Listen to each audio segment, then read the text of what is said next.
Hello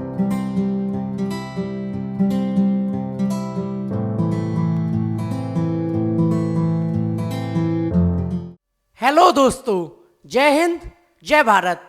मेरा नाम है अभिषेक गौतम और अभी आप देख रहे हो मास्टर जी फिजिक्स वाले यूट्यूब चैनल। हम इस चैनल पर फिजिक्स को पढ़ते हैं, सीखते हैं और समझते हैं। आज की जो हमारी वीडियो है जिसमें हम डिस्कस करने वाले हैं electrical capacitance of a conductor. ये जो टॉपिक है वो अपन का क्लास 12th का सेकंड चैप्टर से, यानी क्लास 12th की जो फिजिक्स है उसका देखो मेरे भाई चैप्टर 1 पूरा मेरे चैनल पे आ चुका है, प्लेलिस्ट में जाके देखो। चैप्टर 2 पे भी ऑलरेडी काफी सारी वीडियो आ चुकी है, उसकी प्लेलिस्ट में जाके देखो।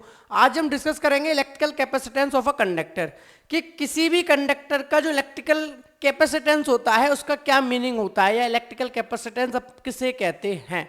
तो पहले तो डेफिनेशन पढ़ लेते हैं। The electrical capacitance of a conductor is the measure of its ability to hold the electric charge. यानी जो इलेक्ट्रिकल कैपेसिटेंस होता है वो किसी भी कंडक्टर की एबिलिटी होती है। क्या होती है मेरे भाई? Ability to hold the electric charge. यानी जितना समझ आ रहा है उससे इतना समझ आ रहा है कि जो हमारा इलेक्ट्रिकल कंडक्टर है वो चार्ज को होल्ड करेगा। भाई कंडक्टर तो चार्ज तो होगा ही, तो जब वो चार्ज को होल्ड करेगा तो कुछ अमाउंट ऑफ चार्ज होल्ड करेगा।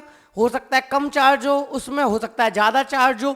तो जितना ज्यादा उसमें एबिलिटी होगी चार्ज को होल्ड करने की, उसका कैपेसिटेंस उतना ही ज्यादा होगा। यानी जो वो होल्ड कर रहा है चार्ज को, ज्यादा चार्ज होल्ड कर रहा है ज्यादा कैपेसिटेंस, कम चार्ज होल्ड कर रहा है कम कैपेसिटेंस। तो वही डेफिनेशन है electrical capacitance of a conductor, किसी भी कंडक्टर का इलेक्ट्रिकल कैपेसिटेंस। अब कंडक्टर की जगह कैपेसिटर भी बोल सकते हैं, आपको बता देता हूं कैपेसिटर भी बोलते हैं, कैपेसिटर। अब आप लोगों को थोड़ा सा याद आ रहा होगा, अगर मैं आपको याद दिलाऊं 10th क्लास के बारे में, तो वहां दो चीजें थी, रजिस्टर, याद आया? रजिस्टर था, एक रजिस्टेंस था। रजिस्टर और रजिस्टेंस था। यानी इसका मीनिंग क्या था कि रजिस्टर हमने कंडक्टर को बोला था, उसकी प्रॉपर्टी का नाम रजिस्टेंस था। तो सेम यहां लागू होता है, कैपेसिटर की प्रॉपर्टी है कैपेसिटेंस। तो बोल सकते हो कैपेसिटेंस ऑफ कंडक्टर या बोल सकते हो कैपेसिटेंस ऑफ कैपेसिटर। बिल्कुल क्लियर है मेरे भाई? ठीक है। तो जो कैपेसिटर या कंडक्टर की प्रॉपर्टी होती है कि वो अपने पास कितनी एबिलिटी रखता है चार्ज को होल्ड करने की, चार्ज को पकड़ कर रखने की, चार्ज को स्टोर करके रखने की, उसी एबिलिटी और उसी प्रॉपर्टी को हम कहते हैं capacitance of capacitor. Capacitance clear हो गया? कैपेसिटेंस के आगे बढ़ते हैं। When an insulated conductor is given some charge, जब भी किसी भी कंडक्टर को चार्ज दिया जाता है, किसी भी कंडक्टर के अंदर, it acquire a certain potential. तो हम लोगों ने पढ़ा था कि जब भी कहीं चार्ज दिया जाता है तो कुछ ना कुछ अमाउंट ऑफ वर्क डन होता है, और जो भी अमाउंट ऑफ वर्क डन होता है उस चार्ज को उस पॉइंट तक लाने में वो उस पॉइंट पर इलेक्ट्रिक पोटेंशियल बन जाता था। तो वही बात बोली है कि जब भी चार्ज दिया जाएगा तो वर्क होगा, और वर्क होगा तो स्टोर हो जाएगा एज अ पोटेंशियल, वहां पर वो एज अ पोटेंशियल की फॉर्म में स्टोर हो जाएगा। तो when an insulated conductor is given some charge it acquire certain potential. तो जब भी कंडक्टर को चार्ज दिया जाएगा तो उस पर पोटेंशियल स्टोर होगा, सर्टेन पोटेंशियल एक्वायर हो जाएगा। तो क्लियर है ना कि कंडक्टर के पास एबिलिटी है चार्ज को होल्ड करने की, उसे हम कैपेसिटेंस कह रहे हैं। अब जब चार्ज आ रहा है तो क्या एक्वायर हो रहा है? आपको पोटेंशियल एक्वायर हो रहा है। बिल्कुल क्रिस्टल क्लियर है मेरे भाई? ठीक है, आगे बढ़ते हैं। If we increase the charge on a conductor, अब मान लो थोड़ा चार्ज आया, लेकिन कंडक्टर की तो एबिलिटी है चार्ज को होल्ड करने की, तो और ज्यादा चार्ज को होल्ड करने की कोशिश करेगा, और ज्यादा चार्ज आया। भैया चार्ज होल्ड करने की एबिलिटी है कैपेसिटर की, और ज्यादा चार्ज आया, तो कह रहे हैं जितना ज्यादा चार्ज आता जाएगा उतना ही पोटेंशियल बढ़ता जाएगा उस कंडक्टर का या उस कैपेसिटर का। यानी जितनी ज्यादा एबिलिटी उतना ज्यादा पोटेंशियल। तो वही बोला है, if we increase the charge on a conductor its potential also increases, उसका पोटेंशियल भी बढ़ जाता है। तो क्या यहां से हम कह सकते हैं कि Q is directly proportional to V, यानी जितना आपका पोटेंशियल बढ़ेगा उतना चार्ज ज्यादा होगा, या ऐसे कह सकते हो जितना चार्ज ज्यादा स्टोर होगा उतना ही उसमें पोटेंशियल बढ़ेगा। तो Q is directly proportional to V। ये कुछ कुछ उसी की तरह जो रजिस्टेंस पढ़ाता हूं, याद आ रहा है कि V is directly proportional to I।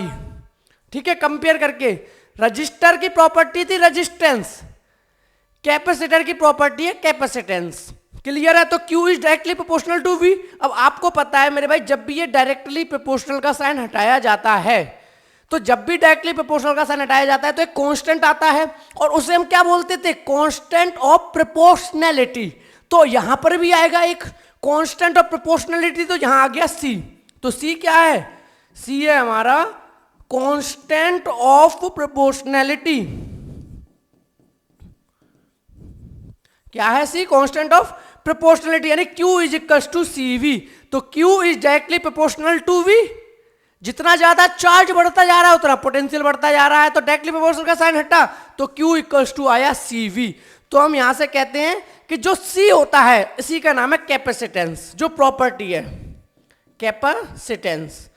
तो constant of proportionality, constant of proportionality is known as the capacitance of conductor या कैपेसिटेंस ऑफ कैपेसिटर। बिल्कुल क्रिस्टल क्लियर है मेरे भाई? ठीक है, आगे बढ़ते हैं। देखो मैं क्या कह रहा हूं कि आप ना साथ के साथ नोट करते हुए चला करो। जैसे अभी मैंने पढ़ाया कि भाई electrical capacitance of a conductor is the measure of its ability to hold the electric charge. तो भैया नोटबुक लेके बैठ जाओ, पेन लेके बैठ जाओ, साथ के साथ समझ लो, वीडियो को पॉज मारो, लिख लो कि भाई इलेक्ट्रिकल कैपेसिटेंस की प्रॉपर्टी हो, यही नोट्स हो जाएंगे। तो अलग से बनाने की क्या जरूरत है? फिर वीडियो को शुरू करो, फिर पढ़ लो कि when an insulated conductor is given some charge it acquire a certain potential. Video को रोको, पॉज करो, फिर लिख लो। तो ऐसे करके नोट्स बना लो, समझ रहे हो ना? एक मोबाइल को सामने रख लो भैया अपने, और नोटबुक लेके ना साथ के साथ नोट्स बनाओ, वीडियो पॉज कर करके, तो बढ़िया रहेगा, समझ में भी आएगा, नोट्स भी बन जाएंगे, बाद में सीधा नोट्स पढ़ लो जल्दी जल्दी। बिल्कुल क्लियर है मेरे भाई? आगे बढ़ते हैं। ये तो हमने पढ़ी लिया कि Q इक्वल टू होता है CV, और यहाँ पर C क्या होता है हमारा? कांस्टेंट ऑफ प्रोपोर्शनैलिटी, और कांस्टेंट ऑफ प्रोपोर्शनैलिटी का ही नाम है कैपेसिटेंस। ठीक है, the proportionality constant C is called the capacitance of the conductor और कैपेसिटेंस ऑफ द कैपेसिटर। तो अभी वो तो मैंने बता ही दिया कि जो प्रोपोर्शनैलिटी कांस्टेंट आया है यानी कि C, वो हमारा कौन है? कैपेसिटेंस है। तो यहां से कैपेसिटेंस की डेफिनेशन हो गई। कैपेसिटेंस क्या होता है? Charge upon potential. क्योंकि अभी देखा था ना C इक्वल टू क्या था तुम्हारा? वो Q इक्वल, वो V इक्वल टू कितना था? QC। तो C इक्वल टू कितना हो जाएगा? वो सॉरी V इक्वल वो था Q इक्वल टू अपन का VC था, तो C इक्वल टू क्या हो जाएगा? Q upon V। ठीक है, तो कैपेसिटेंस आ गया, क्या आ गया? Ratio of the charge upon potential. यानी कैपेसिटेंस क्या होता है? कैपेसिटेंस रेशियो होता है चार्ज अपॉन पोटेंशियल का, यानी कि ये कांस्टेंट होगा।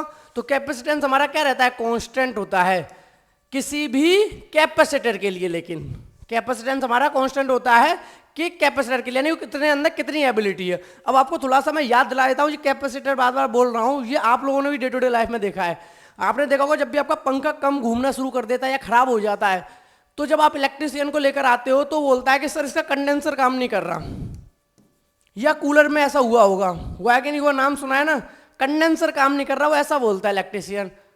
तो कंडेंसर ही कैपेसिटर होता है। ठीक है, कंडेंसर भी बोलते हैं, वो अपनी लैंग्वेज में कंडेंसर बोलते हैं, फिजिक्स में वो कैपेसिटर ही होता है। क्या होता है? कैपेसिटर। यानी उसकी प्रॉपर्टी जो कैपेसिटेंस है वो अच्छे से काम नहीं कर रही है। तो जो कंडेंसर वर्ड यूज होता है ना कि पंखा नहीं चल रहा यार, हो सकता है इसका कंडेंसर खराब तो नहीं हो गया, या कूलर नहीं चल रहा तो हो सकता है यार इसका कंडेंसर तो नहीं खराब हो गया, कंडेंसर एक बार चेक कर लो, या कंडेंसर इसका बदलवा दो, ये आपने सुना होगा अक्सर। तो कंडेंसर ही आपका क्या होता है? कैपेसिटर होता है। तो क्लियर है? कैपेसिटर की प्रॉपर्टी होती है कैपेसिटेंस। तो यहां तक क्लियर हो गया। कैपेसिटेंस क्या है? चार्ज बाई पोटेंशियल, यानी ये कांस्टेंट रहेगा। कांस्टेंट रहेगा इसका मतलब क्या है?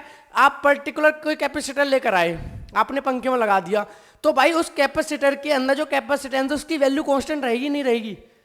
बदल तो नहीं जाएगी। हाँ, उससे ज्यादा कैपेसिटेंस का अगर आप कंडेंसर लेकर आते हो या कैपेसिटर लेकर आते हो तो ऑब्वियसली वो वैल्यू में बड़ा आएगा। लेकिन एक फिक्स्ड कैपेसिटर की फिक्स्ड कैपेसिटेंस होगी, एक बार कूलर में लग गया तो अब वो थोड़ी ना कम ज्यादा हो सकता है कैपेसिटेंस उसका। उसकी तो भाई एबिलिटी जितनी है चार्ज को होल्ड करने की वो तो उतना ही करेगा। तो इसीलिए देखो कैपेसिटेंस क्या होगा? कांस्टेंट होगा। चार्ज बाई पोटेंशियल का रेशियो। हाँ, कैपेसिटेंस या कैपेसिटर या कंडेंसर को बदल सकते हो अगर ज्यादा वैल्यू चाहिए, लेकिन एक पर्टिकुलर कंडेंसर या पर्टिकुलर कैपेसिटर की कांस्टेंट वैल्यू ही होगी। बिल्कुल क्लियर है मेरे भाई? आगे बढ़ते हैं। The capacitance of a conductor may be defined as the. अब बात आती है कैपेसिटेंस को कैसे डिफाइन करोगे, तो पहला तो पॉइंट दिमाग में यही आता है कि कैपेसिटेंस क्या है? कांस्टेंट ऑफ प्रोपोर्शनलिटी है, क्योंकि Q और V के बीच में एक डायरेक्टली प्रोपोर्शनल का साइन था, वो डायरेक्टली प्रोपोर्शनल का साइन हटा के इक्वल लगाया, तो उस डायरेक्टली प्रोपोर्शनल के साइन को हटाने की वजह से एक कांस्टेंट ऑफ प्रोपोर्शनलिटी आया, और उस कांस्टेंट ऑफ प्रोपोर्शनलिटी का नाम कैपेसिटेंस था। एक तो डेफिनेशन ये हो गई। दूसरी बात कैसे डिफाइन करेंगे? The capacitance of a conductor may be defined as the charge required to increase the potential of the conductor by unit amount। यानी कैपेसिटेंस क्या होता है किसी भी कंडक्टर का, वो डिफाइन किया जाता है कि कितना चार्ज रिक्वायर होगा, charge require to increase the potential of the conductor by unit amount. यानी कि जितना ज्यादा चार्ज रिक्वायर होगा यूनिट पोटेंशियल को बढ़ाने के लिए, उतना ही ज्यादा कैपेसिटेंस होगा या उसकी वैल्यू होगी। तो याद रखना, the capacitance of a conductor may be defined as the charge required to increase the potential of the conductor by unit amount. ये कैपेसिटेंस की डेफिनेशन हो गई। बिल्कुल क्लियर है मेरे भाई? ठीक है, आगे बढ़ते हैं। आगे बात हो रही है कि the capacitance of a conductor is the measure of its capacity to hold a large amount of charge without running a high potential. It depends upon the following factors। यानी अब जो बात हो रही है वो बात ये हो रही है कि जो आपका कैपेसिटेंस है, ठीक है भाई, कैपेसिटेंस एबिलिटी है चार्ज को होल्ड करने की। अब चार्ज को होल्ड करेगा तो पोटेंशियल को बढ़ाएगा, ठीक है भाई। अब ये कह रहा है किस किस फैक्टर पर डिपेंड करेगा, यानी कैपेसिटेंस की जो वैल्यू होगी, चार्ज को होल्ड करने की जो एबिलिटी होगी, वो किस किस फैक्टर पर डिपेंड करेगी। वन बाय वन डिस्कस करते हैं। Number 1, size and shape of the conductor. यानी इस बात का फर्क पड़ेगा कि उस कंडक्टर जिसके कि आप कैपेसिटेंस की बात कर रहे हो, या जो कैपेसिटर है उसके कैपेसिटेंस की जो बात कर रहे हो, उसकी शेप क्या है और उसका साइज क्या है। दोनों बातों से शेप भी देखी जाएगी, सिलेंड्रिकल शेप है, स्फेरिकल शेप है, या फिर साइज क्या है। तो पहला फैक्टर हो गया जिस पर कि कैपेसिटेंस डिपेंड करता है, size and shape of the conductor. Second thing, nature permittivity of the surrounding medium, यानी उसके अंदर मीडियम क्या है, एयर है, वैक्यूम है, कोई और मीडियम है।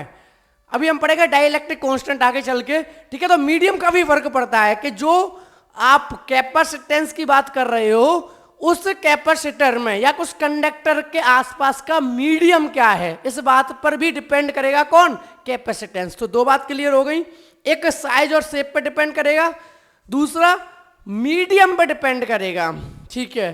थर्ड डिपेंड करेगा presence of the other conductors in its neighbourhood, यानी उसके आसपास के जो कंडक्टर के आसपास के जो वो है प्रेजेंस ऑफ अदर कंडक्टर्स, उस कंडक्टर के आसपास जो प्रेजेंस होगी किसी दूसरे इलेक्ट्रिक फील्ड की या कंडक्टर की, उससे भी कैपेसिटेंस में फर्क पड़ेगा, presence of the other conductors in its neighbourhood.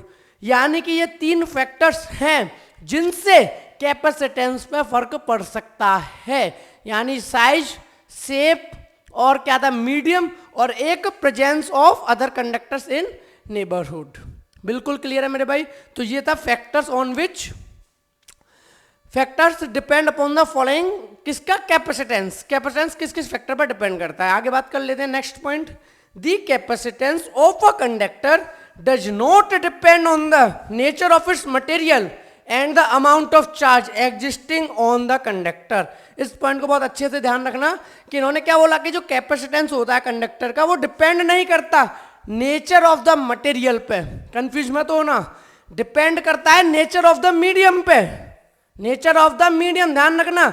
लेकिन मीडियम पर तो डिपेंड करता है किस मीडियम में रखा है, एयर में रखा है, वैक्यूम में रखा है, किसी और मीडियम में रखा है, वाटर में रखा है, लेकिन जो कंडक्टर का मटेरियल है उस पर डिपेंड नहीं करता जिससे वो कंडक्टर बना हुआ है। दोनों बातों में फर्क है। आपका कंडक्टर किसी चीज से बना है लेकिन रखा तो किसी मीडियम में ही जाएगा ना, तो वो मीडियम चेक करना है। तो उस मीडियम पर तो कैपेसिटेंस डिपेंड कर रहा है, बट जिस मटेरियल का वो कंडक्टर बना है उस पर डिपेंड नहीं कर रहा। बिल्कुल क्लियर है, कंफ्यूज होने की बिल्कुल भी जरूरत नहीं है। यानी कंडक्टर जिससे बना वो हो गया कंडक्टर का मटेरियल, और जो कंडक्टर है उसको उठा के रखा किसी मीडियम में, वो हो गया मीडियम। तो मीडियम पर तो डिपेंड कर रहा है, लेकिन जो कंडक्टर जिस मटेरियल का बना है उस पर कैपेसिटेंस डिपेंड नहीं करता। यानी the capacitance of a conductor does not depend on the nature of its material, यानी नेचर ऑफ मटेरियल पर डिपेंड नहीं करता, and the amount of charge existing on the conductor, और जो कंडक्टर पे ऑलरेडी अमाउंट ऑफ चार्ज है। यानी एक तो तरीका हो गया, चार्ज आएगा पोटेंशियल बढ़ेगा, चार्ज आएगा पोटेंशियल बढ़ेगा, लेकिन पहले से भी तो कुछ चार्ज होगा, एग्जिस्टिंग चार्ज होगा, उस पर डिपेंड नहीं करता कितना एग्जिस्टिंग चार्ज है। यानी जो चार्ज आएगा उसके अकॉर्डिंग पोटेंशियल बढ़ेगा, पर जो एग्जिस्टिंग चार्ज है पहले से उस पर डिपेंड नहीं करता। तो याद रखना, the capacitance of a conductor does not depend on the nature of the material and the amount of charge existing on the conductor. बिल्कुल क्लियर है मेरे भाई?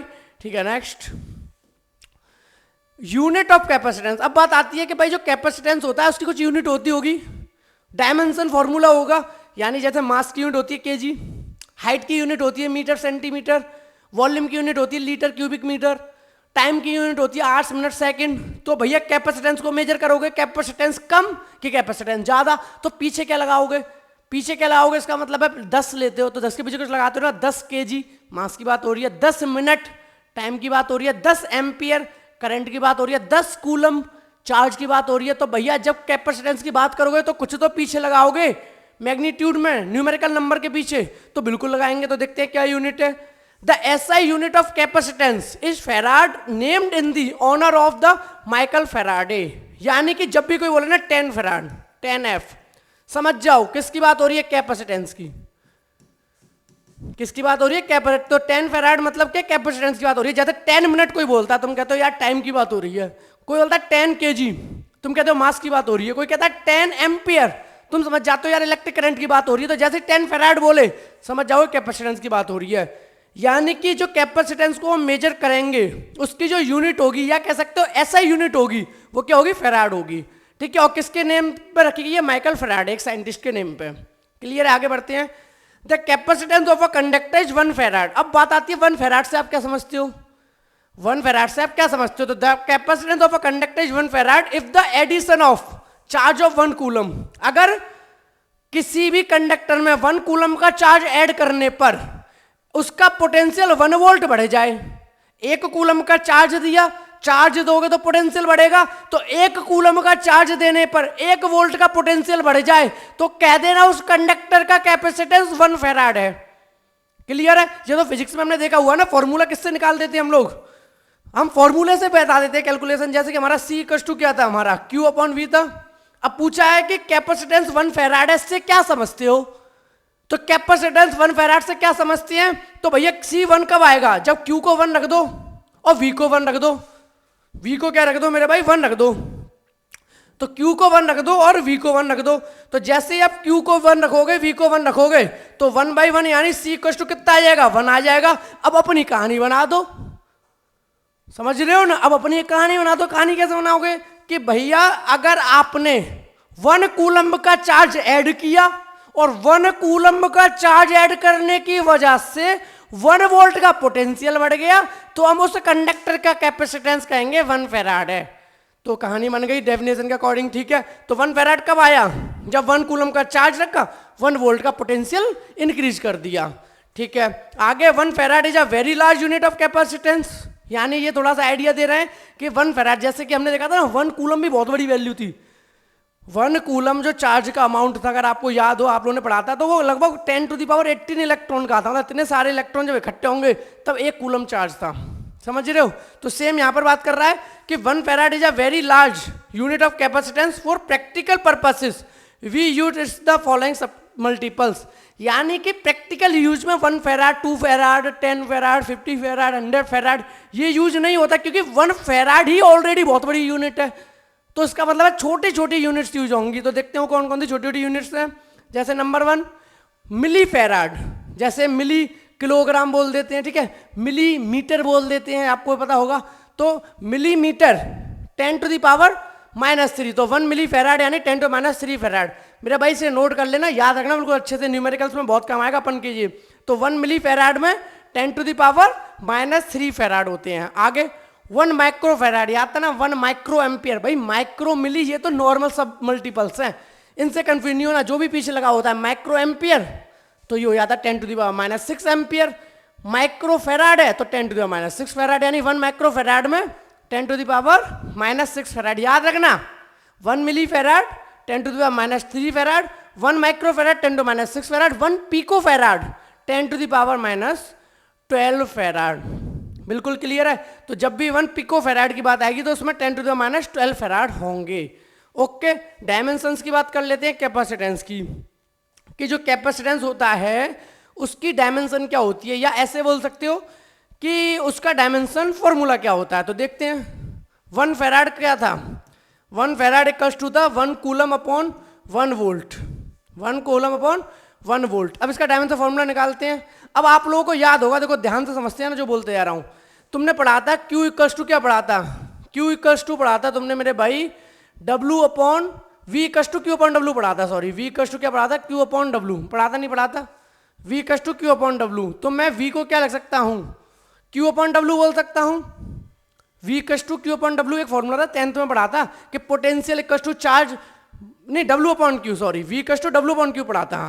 Work done per unit charge, potential is defined as the amount of work done per unit charge. V equals to Q upon W नहीं, V equals to W upon Q पढ़ा था। Clear है, यानी potential is defined as the amount of work done in bringing a unit positive charge from infinity to that point. ठीक है, तो V equals to W upon Q पढ़ा था।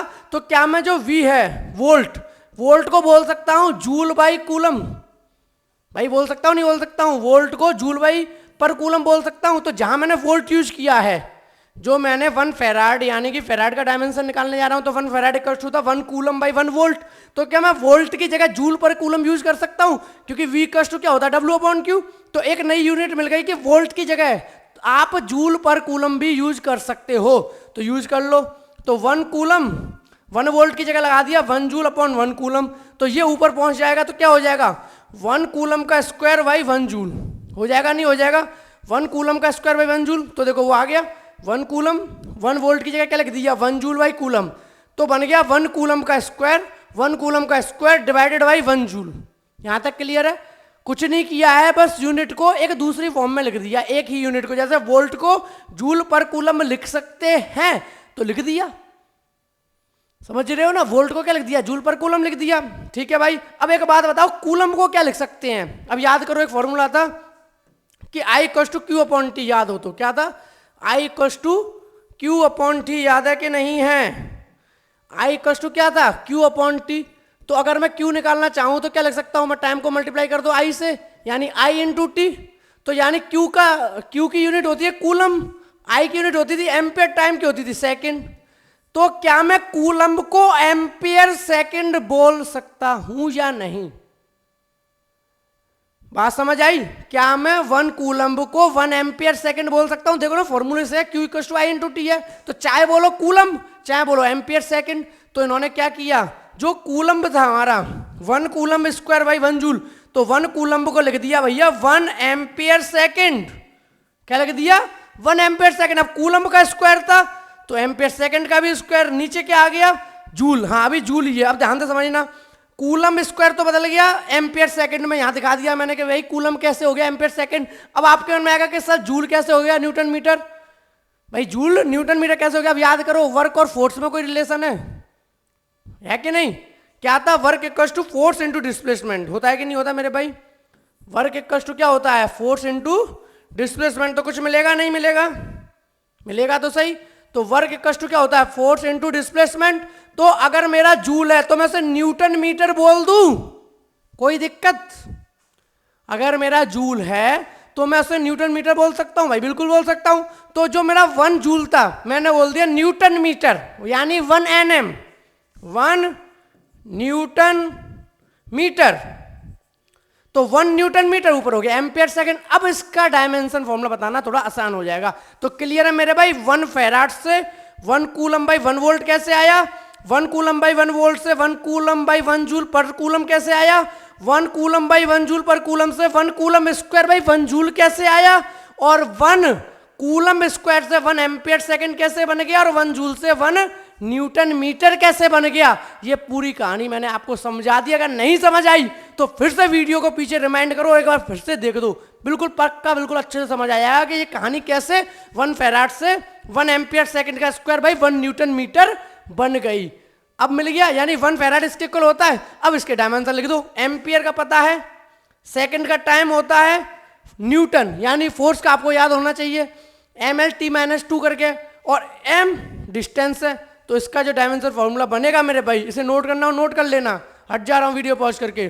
तो इसका जो फॉर्मूला बनेगा डायमेंशन का, वो बन जाएगा डायमेंशन ऑफ कैपेसिटेंस, यानी a²t² न्यूटन का हो गया mL/t-2। अभी मैंने बोला कि भैया फोर्स का डायमेंशन फॉर्मूला क्या है, 11 तो पढ़ा होगा, mL/t-2। तो फोर्स का होता है mL/t-2, पुट कर दिया, देखो ध्यान से, a², ये तो एम्पियर ही हो गया, t² सेकंड था तो टाइम का स्क्वायर तो t² बन गया, तो भैया a² और t²। फिर उसके बाद नीचे था न्यूटन मीटर था, तो न्यूटन का क्या होता है mL/t-2। और फिर क्या था, मीटर, यानी कि लेंथ की बात हो रही है भाई। अब सबको इन्होंने ऊपर पहुंचा दिया, तो देखो m पे +1, तो जब m+1 ऊपर जाएगा तो हम जानते हैं माइनस हो जाता है, तो m-1 हो गया। जब m ऊपर पहुंचेगा तो m-1 हो गया। t के साथ देखते हैं, t कितना है -2, ऊपर जाएगा तो प्लस का बनेगा, तो t एक 2 पहले से है और माइनस का 2 और प्लस का बन जाए, तो 2 + 2 यानी 4, तो t की पावर 4 बन जाएगा। ठीक है भैया, l यहाँ पर एक है, एक l यहाँ पर है, तो यानी l + l की पावर 2, जब ऊपर पहुंचेगा तो l की पावर -2 और a की पावर 2 एज इट इज लिखा हुआ है। तो भैया बन गया dimension formula of the capacitance. कितना बना, m की पावर -1, t की पावर 4, l की पावर -2, a की पावर 2। तो वही तो लिखा है, m की पावर -1, l -2, t की पावर 4, a की पावर 2, मैच कर लो। बिल्कुल क्लियर है मेरे भाई। तो ये सारी बातें थी हमारी कैपेसिटेंस के बारे में। आई होप आपको ये कॉन्सेप्ट क्लियर हो गया होगा। फिर भी अगर कोई डाउट रह गया हो या कोई सजेशन देना हो या कोई फीडबैक देना हो तो आपका मोस्ट वेलकम है, कमेंट सेक्शन में कमेंट करके बता सकते हैं। मिलते हैं फिर अपन नेक्स्ट वीडियो में अपने नए कॉन्सेप्ट के साथ। Thank you so much.